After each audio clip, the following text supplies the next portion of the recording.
కొరింథీయులకు రాసిన 2వ పత్రిక 6వ అధ్యాయం 18వ వచనం. మరియు నేను మిమ్మును చేర్చుకొందును, మీకు తండ్రినై ఉందును, మీరు నాకు కుమారులను కుమార్తెలునై ఉందురని సర్వశక్తిగల ప్రభువు చెప్పుచున్నాడు.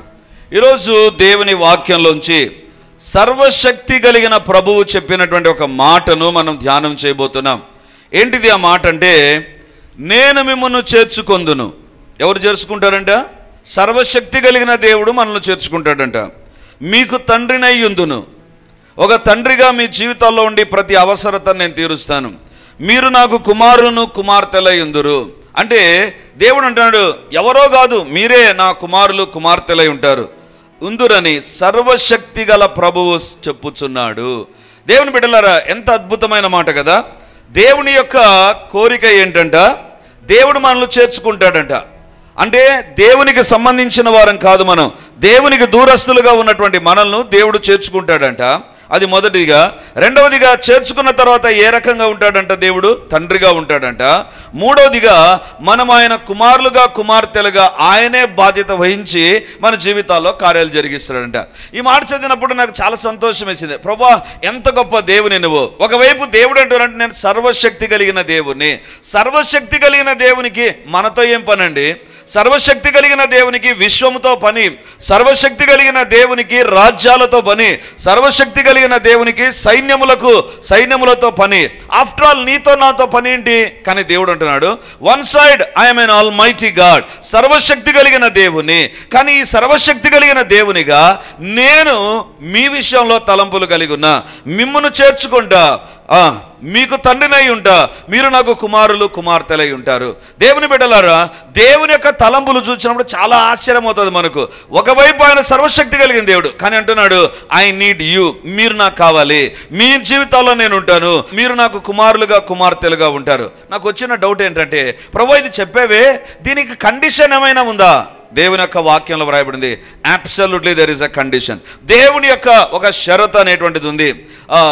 ఎలక్ట్రానిక్ బైబిల్లో ఇది 18వ వచనం. ఎలక్ట్రానిక్ బైబిల్స్లో అంటే మీ సెల్ ఫోన్ బైబిల్స్లో, అంటే ఇప్పుడు ఎవరు సెల్ ఫోన్ చూడొద్దు, ఎలక్ట్రానిక్ బైబిల్లో ఇది 18వ వచనం. మన తెలుగు బైబిల్లో కలిసి ఉంటుంది. కానీ ఆ పై మాటను నేను చదువుతాను. మరియు నేను మిమ్మల్ని చేర్చుకొందును అనే మాట పై భాగన, కావున మీరు వారి మధ్య నుండి బయలు వెడలి ప్రత్యేకముగా ఉండుడి. ప్రత్యేకంగా ఎవరు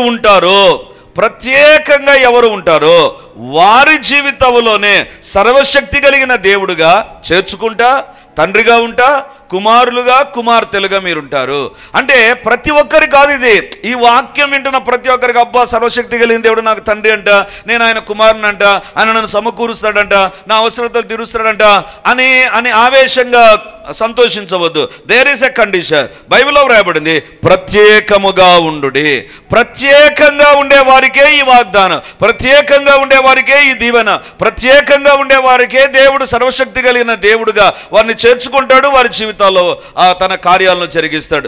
దేవుని బిడ్డలారా, God expect a separated Christian life. ప్రత్యేకంగా ఉండవలసిన క్రైస్తవ జీవితాన్ని దేవుడు కోరుతూ ఉన్నాడు. దేవుని బిడ్డలారా, నీవు ఎంత ప్రత్యేకంగా ఉంటావో అంత ప్రభు యొక్క దీవెనలు నీ జీవితంలో ఉంటాయి. ఎంత ప్రత్యేకంగా వేరుపరచబడిన జీవితంగా ఉంటుందో. అందుకే ఈ దినం యొక్క సందేశం యొక్క అంశం ఏంటంటే, వేరుపరచబడి ప్రత్యేకమైన జీవితంలోనే విస్తారమైన దీవెనలు ఉంటాయి. ప్రతి జీవితంలో విస్తారమైన దీవెనలు ఉండవు, వేరుపరచబడిన జీవితంలోనే విస్తారమైన దీవెనలు ఉంటాయి. అంటే ప్రత్యేకించబడిన జీవితంలోనే విస్తారమైన ఆశీర్వాదాలు ఉంటాయి. ఈ కొరింథీ పత్రిక 2వ పత్రిక పౌలు రాస్తూ వారితో అంటున్నాడు, ప్రత్యేకంగా ఉండుడి. ఎందుకంటే వారికి సందేశం ఇస్తున్నాడు, ప్రత్యేకంగా ఉండండి. కొరింథీ అనేటువంటిది మొదటి శతాబ్దంలోనే దాదాపు 2 లక్షల జనాభా కలిగినది. ఇప్పుడు కడప జనాభా దాదాపు 2.5 నుంచి 3 లక్షలు ఉంటుంది. ఇప్పుడు 2025 సంవత్సరాల తర్వాత అంటే 2025 సంవత్సరాల కిందటే కొరింథీ పట్టణం యొక్క జనాభా దాదాపు 2 లక్షలు. ఆ దినాల్లో ఆ పట్టణానికి ఉండేటువంటి పేరేంటి తెలుసా? It is called as a boom town. అంటే విస్తారమైన భూమి అక్కడ ఉండేటువంటిది. సాఫ్ట్వేర్లో బూమ్ వచ్చింది, సాఫ్ట్వేర్లో బూమ్ పడిపోయింది అంటారు. అంటే ఎందుకు ఆ మాట అంటారంటే వాళ్ళు సాఫ్ట్వేర్ రంగం ఒక్కసారి అలా పైకి వెళ్ళిపోతుందండి. ఏదో ఒక కారణాన్ని బట్టి, యుద్ధాన్ని బట్టో, ఫైనాన్షియల్ క్రైసిస్ని బట్టో, దేన్ని బట్టో మళ్ళీ ఒకసారి కొలాప్స్ అయిపోతుంది. That is called as a boom.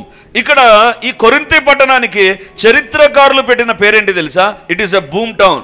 ఇది చాలా విస్తారంగా అభివృద్ధి చెందే ప్రదేశం. ఎందుకు విస్తారంగా అభివృద్ధి చెందుతుందంటే, మామూలుగా ఆంధ్రప్రదేశ్ అంతటికి ఒకటే నౌకాశ్రయం ఉంది. ఆంధ్రప్రదేశ్ అంతటికి, ఆంధ్రప్రదేశ్ అంటే ఉమ్మడి ఆంధ్రప్రదేశ్ కూడా తీసుకోండి, తెలంగాణ ఆంధ్రప్రదేశ్ కలిపితే ఒకటే ఒక నౌకాశ్రయం ఉంది, అది విశాఖపట్నంలో ఉంది. కానీ కొరింథీ పట్టణంలో 2 నౌకాశ్రయాలు ఉండేవి, 2 సీపోర్ట్స్ ఉండేవి, 2 ఈ నౌకాశ్రయాలు ఉండేవి. ఎందుకంటే విస్తారమైన వర్తక వాణిజ్య కేంద్రం, వ్యాపారం మస్తుగా జరుగుతుంది అక్కడ, విపరీతంగా వ్యాపారం జరుగుతుంది. అనేక ప్రాంతాల నుంచి ప్రజలు వచ్చి అక్కడ వ్యాపారం చేస్తారు. ఎందుకు?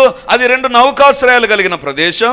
అంత మాత్రమే కాదు, it is a cosmopolitan city, నాగరికత చెందిన ప్రదేశం, అన్ని వసతులు ఉండేటువంటి ప్రదేశం. అక్కడ కొరింథీ సంఘము ప్రారంభమైంది. దేవుని బిడ్డలారా, కొరింథీ అనేటువంటి పట్టణము విస్తారమైన వర్తక వాణిజ్య కేంద్రం కాబట్టి డబ్బుకు కొదవలేదు. మంచిగా సౌండ్ పార్టీలు. ఎక్కడ డబ్బు ఎక్కువ అవుతుందో అక్కడ పాపం కూడా ఉంటుంది.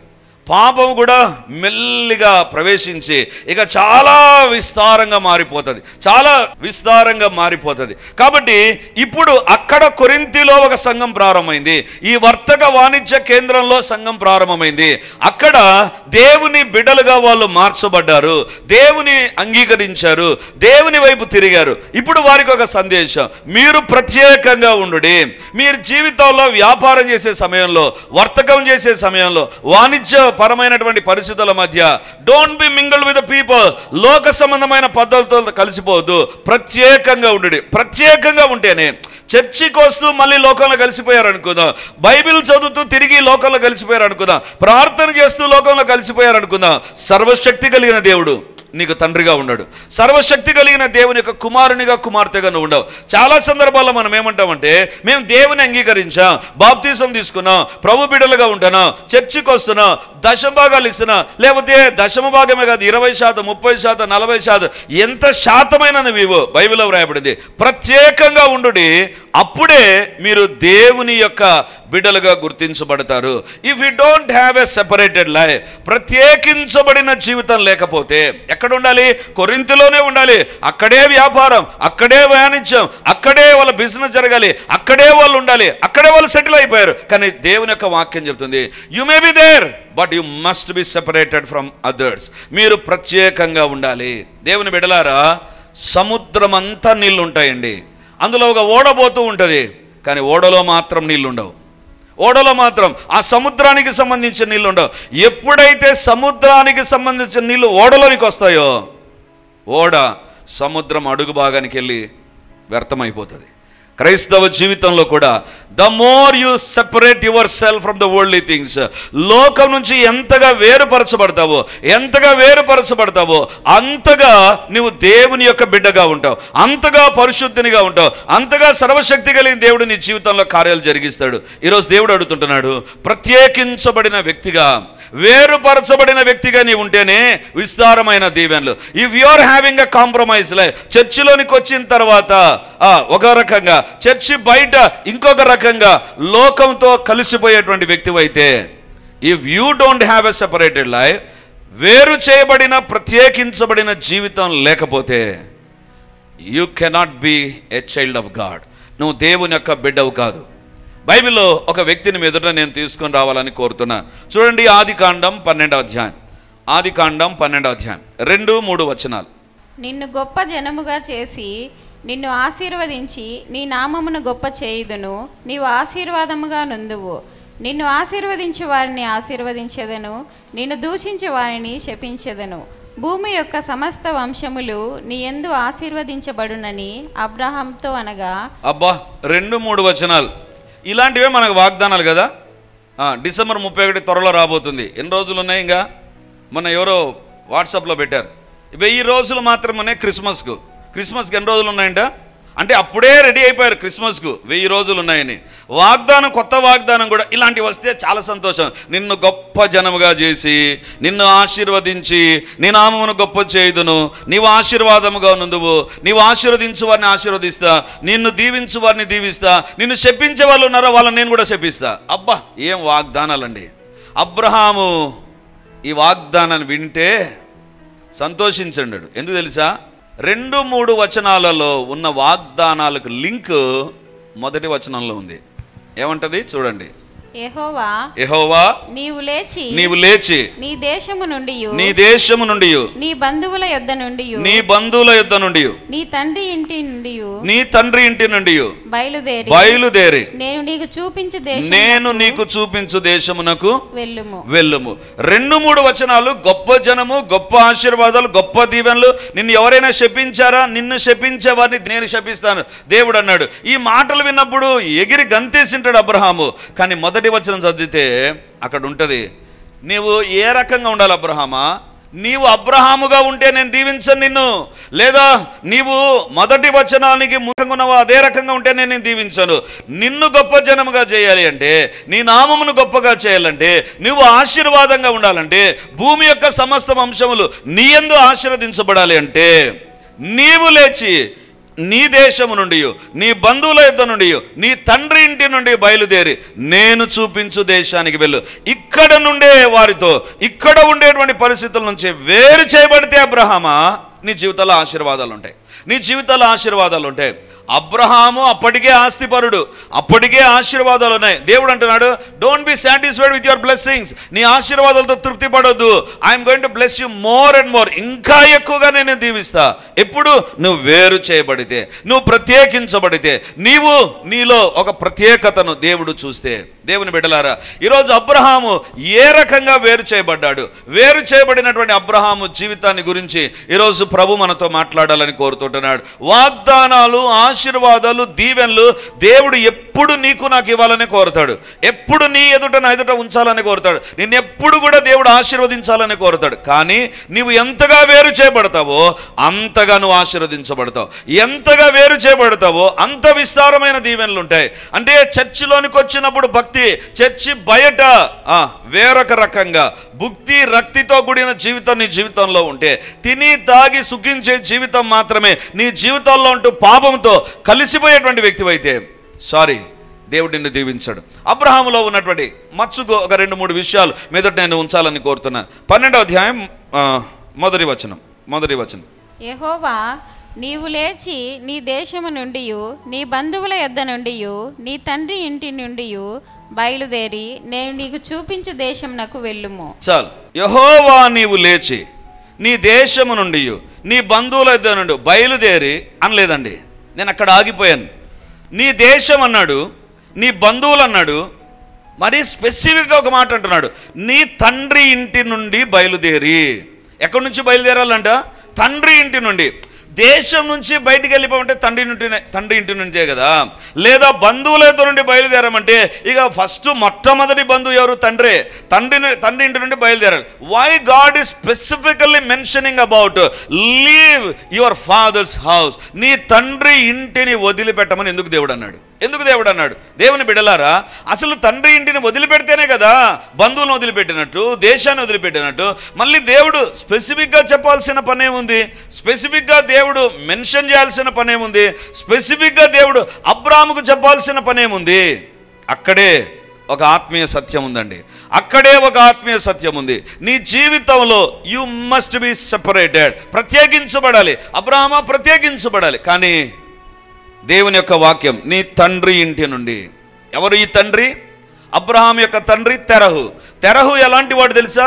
అదే ముందు అధ్యాయంలోనికి వద్దాం. ఆదికాండం 11వ అధ్యాయం 31-32. ఆదికాండం 11:31-32. తెరహు తన కుమారుడగు అబ్రామును తన కుమారుని కుమారుడు అనగా హారాను కుమారుడగు లోతును తన కుమారుడగు అబ్రాము భార్య అయిన శారాయి అనే తన కోడల్ని తీసుకొని కనానుకు వెళ్ళుటకు కల్దీయుల ఊరెను పట్టణములో నుండి వారితో కూడా బయలుదేరి హారాను మట్టుకు వచ్చి అక్కడ నివసించిరి. తెరాహు బ్రతికిన దినములు 205 ఏండ్లు. తెరాహు హారానులో మృతి పొందెను. చాలు. ఈ 11వ అధ్యాయంలో అబ్రహాము తండ్రి ఎవరు, అబ్రహాము యొక్క సహోదరుడు ఎవరు, లోతు ఎవరు అనేటువంటి విషయాలు ఇక్కడ మనకు కనబడతాయి. అబ్రహాము యొక్క తండ్రి తెరహు. ఏం పేరు? తెరహు. గట్టిగా చెప్పాలి. ఏం పేరు? తెరహు. ఆదికాండం 11:31. తెరహు తన కుమారుడగు అబ్రహామును, తన కుమారుని కుమారుడు అనగా హారాను కుమారుడగు లోతు. అబ్రహాము యొక్క బ్రదర్ పేరేంటి? హారాను. హారాను యొక్క కుమారుడే లోతు. తన కుమారుడగా అబ్రహాం భార్య అయిన శారయి అను తన కోడల్ని తీసుకొని, అక్కడ ఉంటుంది ఒక అసలైన పదం, కనానుకు వెళ్ళుటకు. తెరహు జీవితంలో ఆదికాండం 11:31 కనానుకు వెళ్ళాలని బయలుదేరాడండి. ఆదికాండం 11:31 ముందు తెరహు ఐగుప్తుకు అద్దరినున్న ప్రదేశంలో ఊరు అనే ప్రాంతంలో ఉన్నాడు. అక్కడ నుంచి బయలుదేరి హారాను వరకు వచ్చాడు. యాక్చువల్గా ఎందుకు బయటకు వచ్చాడు? కనానుకు వెళ్ళాలి. దేవుని బిడ్డలారా, అబ్రహామును దేవుడు ఎక్కడికి తీసుకెళ్ళాడు? కనానుకు తీసుకెళ్ళాడు. బైబిల్లో చూస్తే అబ్రహాము లాస్ట్ మజిలీ ఎక్కడికి నడిపించాడు? అబ్రహామును కనాను వైపుకు నడిపించాడు, కనాను దగ్గరికి నడిపించాడు. కానీ వీళ్ళ తండ్రి ముందుగానే తెరహు అనేటువంటి వ్యక్తి కనానుకు బయలుదేరాడు. అంటే తెరహు ఎవరు తెలుసా? తన ప్రదేశాన్ని ఆదికాండం 12వ అధ్యాయంలో దేవుడు అబ్రహాముకు చెప్పకముందే తన ప్రదేశాన్ని వదిలి కనాను వైపు వెళ్ళినటువంటి వ్యక్తి, కనాను వైపు బయలుదేరినటువంటి వ్యక్తి. కానీ తన ఊరిలో నుంచి బయలుదేరి హారానుకు వచ్చాడంట. హారాన్లో ఆగిపోయాడంట. హారాన్లోనే మృతి చెందాడంట. దేవుని బిడ్డలారా, ఇప్పుడు దేవుడు అంటున్నాడు, నీ తండ్రి ఇంటిని వదిలేసే అంటున్నాడు. నీ తండ్రి ఇంటిని వదిలేసే. ఎందుకు తెలుసా? నీ తండ్రి ఎలాంటి వాడు తెలుసా? He started with the right purpose. సరి అయిన ఉద్దేశంతో బయలుదేరాడు. కనానుకు వెళ్ళాలి. ఇక్కడ విగ్రహం ఉంటుంది, ఇక్కడ పాపం ఉంది, ఇక్కడ లోకం ఉంది. కనాను దేవుని ప్రదేశము కాబట్టి అక్కడికి వెళ్ళాలి అని తెరహు బయలుదేరాడు. తెరహు తన కుమారుని, తన ఇద్దరు కుమారులను, అప్పటికి తెరహుకు రెండవ కుమారుడు హారానుకు పెళ్లి కాలేదేమో, భార్య మనకు తెలియదు. ఒకవేళ ఉండి చనిపోయిందేమో మనకు తెలియదు. ఆమె పేరు అక్కడ రాయబడలేదు. సో అబ్రహాము భార్య లోతును తీసుకొని ఎక్కడికి వెళ్ళాడంట? హారాను వరకు వెళ్ళాడు. హారాన్లో మృతి చెందాడు. దేవుని బిడ్డలారా, బైబిల్లో వ్రాయబడింది, బయలుదేరి ఊరను పట్టణములో నుండి వారితో కూడా బయలుదేరి హారాను మట్టుకొచ్చి అక్కడ రెస్ట్ తీసుకున్నాడు కాదు, నివసించాడు. తెరహు ఎవరు తెలుసా? ఒకవేళ అబ్రహాముతో దేవుడు మాట్లాడక ముందే తెరహుతో దేవుడు మాట్లాడాడేమో. అందుకే తెరహు అనుకున్నాడు, నేను నా యొక్క ఊరును వదిలేస్తాడు. దేవుడు ఒకవేళ నాకు చూపించి, లేదా ఇక్కడ పాపం ఉంది, పరిశుద్ధత అక్కడ ఉంది, అక్కడికి నేను వెళ్తాను. ఆయన బయలుదేరాడు ఈ యొక్క తెరహు. కానీ ఎక్కడికి వచ్చి ఆగిపోయాడు తెలుసా? హారానుకు వచ్చి అక్కడ నివసించాడు. ఇప్పుడు హారాన్లోనే మృతి చెందాడు. 11:32 చెప్తుంది, తెరహు బ్రతికిన దినములు 205 ఏండ్లు. తెరహు హారానులో మృతి పొందెను. అంటే he started for a Conan. అతడు కనానుకు బయలుదేరాడు, కానీ మధ్యలోనే హారానులో ఆగిపోయాడు. హారానులోనే నివసించాడు, హారానులోనే చనిపోయాడు. 205 ఏండ్లు బ్రతికాడు. ఎంతకాలం అక్కడున్నా మనకు తెలియదు, కానీ బైబిల్ ఒక మాట చెప్తుంది, అతను వెళ్లాల్సింది కనాను, కానీ హారాన్లో నివసించాడు. ఇప్పుడు దేవుడు అంటున్నాడు 12వ అధ్యాయంలో, అబ్రహామా, నేను నిన్ను దీవించాలంటే నీ తండ్రి ఇంటిని వదిలేసేయి.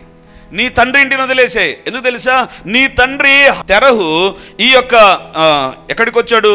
ఊరను పట్టణంలో నుండి వాళ్ళతో బయలుదేరి హారాను మట్టుకు వచ్చి, తెరహు బయలుదేరాడు, హారాను వరకే వచ్చాడు, కనానుకు రాలేదు.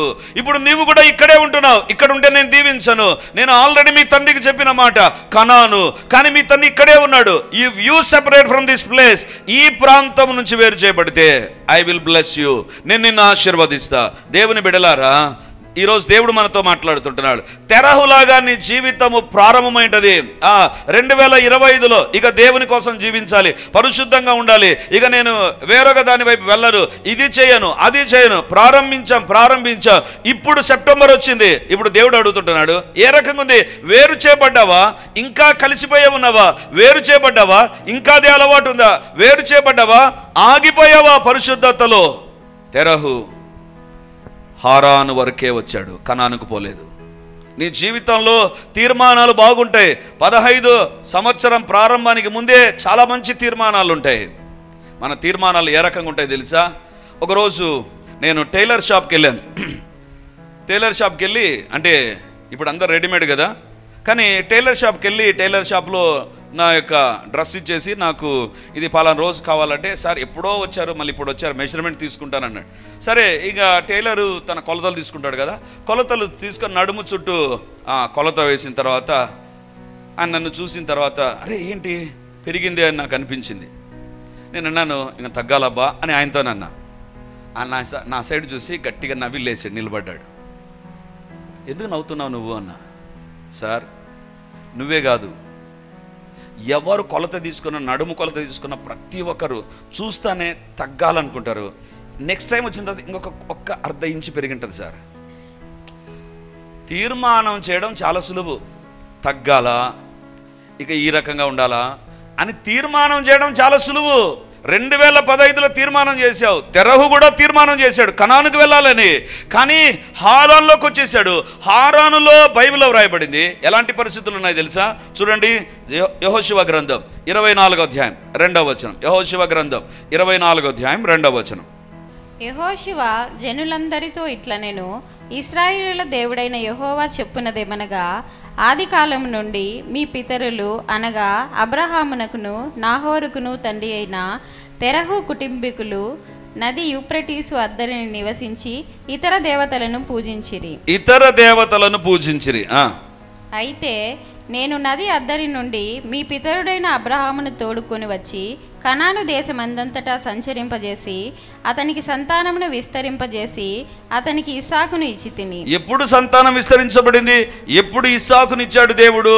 ఆ యొక్క హారానును వదిలి బయలుదేరి కనాను దిశగా వచ్చినప్పుడు, కనాను దగ్గరకు వచ్చినప్పుడు దేవుడు అతన్ని ఆశీర్వదించాడు. మరి హారాన్లో ఏముంది? 2వ వచనం, యెహోషువ 24:2. యెహోషువ జనులందరితో ఇట్లనెను, ఇశ్రాయేలు దేవుడైన యెహోవా చెప్పునదేమనగా, ఆది కాలం నుండి మీ పితరులు అనగా అబ్రహామునకును నాహోరునకు తండ్రి అయిన తెరహు కుటుంబీకులు నది అద్దరిని నివసించి ఇతర దేవతలను పూజించిరి.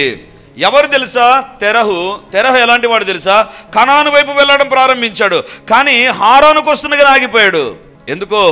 అక్కడున్న విగ్రహాలు, అక్కడున్న పరిస్థితులు, అక్కడున్నటువంటి అలవాట్లు అతని ఇన్ఫ్లుయెన్స్ చేయడం ప్రారంభించాయి, అతని మీద ప్రభావాన్ని చూపడం ప్రారంభించాయి. అతడు అక్కడే ఆగిపోయాడు, అక్కడే మృతి చెందాడు. దేవుని బిడ్డలారా, ఈరోజు దేవుడు మనతో మాట్లాడుతున్నాడు. నీ జీవితంలో ఆశీర్వాదాలు ఎక్కడుంటాయో తెలుసా? నువ్వు విడిచిపెట్టవలసిన పాపం ఒకటి ఉంటుంది.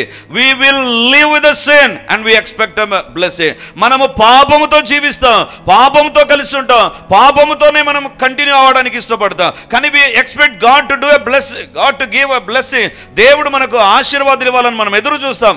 God will never give it అండి. దేవుడు ఎప్పుడు ఇవ్వడు. అబ్రహాము ఒకవేళ వాళ్ళ తండ్రిలాగా హారానులోనే ఉని ఉంటే ఆశీర్వదించబడేవాడు కాదు. అందుకే దేవుడు అంటాడు, నీ తండ్రి ఇంటిని వదిలేసే, నీ తండ్రి ఇంటిని వదులు. ఇక్కడికి వచ్చి మీ నాన్న ఆగిపోయాడు, ఆశీర్వాదాలు లేకుండా అక్కడే మృతి చెందాడు. నీవు కనాను వైపు వెళితే, నేను చూశానికి నువ్వు వెళితే అక్కడ నేను నిన్ను ఆశీర్వదిస్తా.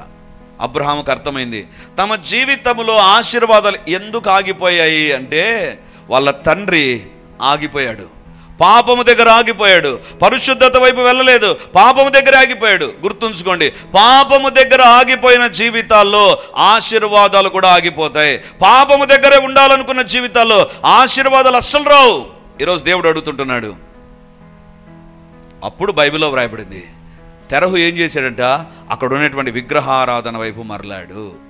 ఇక అనుకున్నాడు, ఈ ప్రాంతంలో ఒకవేళ ఆ ఊరు అనేటువంటి ప్రాంతంలో, లేకపోతే హారాను అనే ప్రాంతంలో, లేకపోతే ఎక్కడ ఉన్నారు ఆ ప్రాంతంలో బిజినెస్ ఒకవేళ పెరగడం ప్రారంభించిందేమో.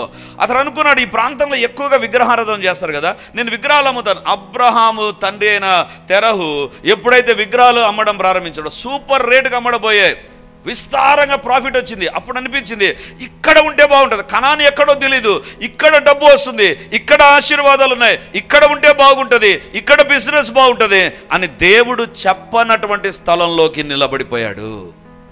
ఇప్పుడు దేవుడు అంటున్నాడు, అబ్రహామా మీ తండ్రిలాగా ఆగిపోతావా, ప్రత్యేకించబడతావా? దేవుని సన్నిధానంలో మనం ప్రార్థన చేద్దాం. దేవా, నేను ప్రత్యేకించబడాలి, నన్ను దర్శించు ప్రభువా. ప్రేమ కలిగిన తండ్రి, గొప్ప దేవా, నీకు వందనాలు, నీకు స్తుతులు స్తోత్రాలు చెల్లిస్తుంటున్నాం ప్రభా. ప్రత్యేకించబడితేనే ప్రభు యొక్క దీవెనలని, వేరు చేయబడితేనే విస్తారమైన దీవెనలని ఈరోజు మీరు మాతో మాట్లాడారు. మా మాటలను బట్టి మీకు వందనాలు చెల్లిస్తుంటున్నా. మీ సందేశాన్ని బట్టి మీకు వందనాలు ప్రభా. మీ యొక్క సూటి అయిన నీ మాటను బట్టి వందనాలు ప్రభా. పాత సాంప్రదాయాలు, పద్ధతులు, ఆచారాల్లో నుంచి మేము వేరు చేయబడాలి తండ్రి. తెరహు అక్కడే ఆగిపోయాడు. అబ్రాహాము అక్కడ నుంచి, తండ్రి ఇంటి నుంచి వేరు చేయబడ్డాడు ప్రభా. గత అనుభవాలు, పాప సంబంధాలు, పాప స్థితిగతుల్లో ఎక్కడ మేము తిరిగి వెళ్ళిపోయేటువంటి పరిస్థితులు వస్తున్నాయో నాయన, ప్రత్యేకించబడాలని మీరు మాతో మాట్లాడారు. మీరు మాతో మాట్లాడారు ప్రభా. మీరు మాతో మాట్లాడారు ప్రభా. యేసయ్య మీరు మాతో మాట్లాడారు ప్రభా. ఎవరు ఇంకా పాత జీవితం, పాత స్థితిగతులు, పాత జీవిత విధానాన్ని కోరుకుంటున్నారు, వారితో మీరు ప్రత్యేకంగా మాట్లాడారు. వదిలేసినటువంటి అలవాట్లు తిరిగి ప్రవేశించారేమోనైనా ఈ రోజు నువ్వు మాట్లాడిన నీ మాటను బట్టి వందనాలు. అలాంటి వారు ప్రత్యేకించబడుదురుగాక, ప్రత్యేకించబడుదురుగాక, ప్రత్యేకించబడుదురుగాక. తండ్రి, గత పాపపు స్థితిగతులోనికి వెళ్ళకుండా ప్రత్యేకంగా ఉండే కృప కలుగునుగాక. ప్రయాణంలో అనవసరమైన వ్యక్తుల యొక్క ఇంటర్ఫీరెన్స్ గుర్తెరుగుదుముగాక, గుర్తెరుగుదుముగాక, గుర్తెరుగుదుముగాక, గుర్తెరుగుదుముగాక. మెల్లిగా వారి నుంచి వేరు చేయబడుదుముగాక.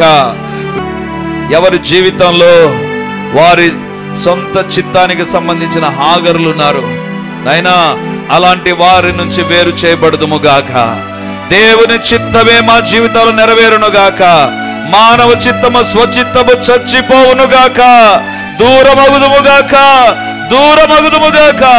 ప్రత్యేకించబడిన వారుగా మేము ఉంచబడుదుముగాక. నాయనా సహాయం చేయండి నాయనా. ప్రత్యేకముగా ఉండుడి, ప్రత్యేకముగా ఉండుడి, ప్రత్యేకంగా ఉండుడి అని మీరు పిలిచిన ఈ పిలుపుకు ఎంతమంది స్పందించి దేవా ఇది నుంచి నేను ప్రత్యేకంగా ఉంటారని తీర్మానం చేసుకుంటున్నారు. అలాంటి వారి జీవితంలో తండ్రి, కొరింథీయులకు రాసిన 2వ పత్రిక 6:18 ఉన్నటువంటి మీ వాగ్దానాలు ఆశీర్వాదమై దిగివచ్చునుగాక, దిగివచ్చునుగాక, దిగివచ్చునుగాక, దిగివచ్చునుగాక. యేసు నామమున వేరుపరచబడిన జీవితాల్లో జరగవలసిన స్వస్థతలు యేసు నామమున జరుగునుగాక. వాగ్దానాల నెరవేర్పు జరుగునుగాక. అద్భుత ఆశ్చర్యకరమైన కార్యములు జరుగునుగాక. సాతాను క్రియలు లయమగునుగాక. దేవుని యొక్క అద్భుతమైన ప్రణాళికలు ఎగ్జిక్యూట్ అగునుగాక, ఎగ్జిక్యూట్ అగునుగాక. దేవా మీరే మీ కార్యాలు జరిగించండి నాయన. మీ సన్నిధి మా జీవితాల్లో ఎడబాయని సన్నిధిగా ఉంచుమని, లోకానికి, పాపానికి, పాప సంబంధమైన స్థితిగతులకు, వ్యక్తులకు మేము దూరమైపోయి ప్రత్యేకంగా జీవించే కృపను అనుగ్రహించమని ప్రార్థన చేస్తూ యేసు నామమందు ప్రార్థించి అడిగి పొంది ఉంటున్నాము తండ్రి. ఆమేన్, ఆమేన్, ఆమేన్.